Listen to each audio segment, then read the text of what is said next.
જય સિયારામ. મારી આ કવિતા માં તારી ખૂબ યાદ આવે છે.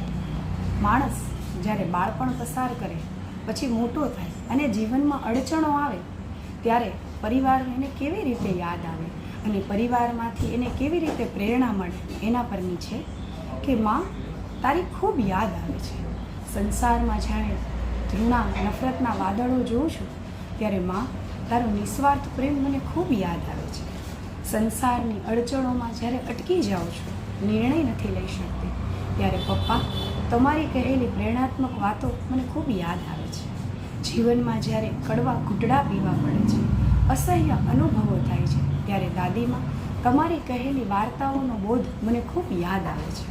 જ્યારે સંસારમાં એકલતા જ મહેસૂસ થાય છે, લાગે છે કે જીવનના બધા જ દરવાજા મારા માટે બંધ થઈ ગયા છે, ત્યારે દાદા તમારી આંગળી પકડીને ચાલવું મને ખૂબ યાદ આવે છે.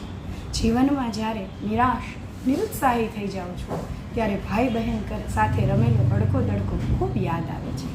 સંસારમાં બધા જ લોકો જ્યારે માન પ્રતિષ્ઠા સન્માન માટે દોડાદોડી કરે છે, ખુરશી મેળવવાની સ્પર્ધામાં છે, ત્યારે માં તારો પ્રેમ, માં તારો ખોળો મને ખૂબ યાદ આવે છે. માં ઈશ્વર કરતાં પણ મને તો ખૂબ યાદ આવે છે.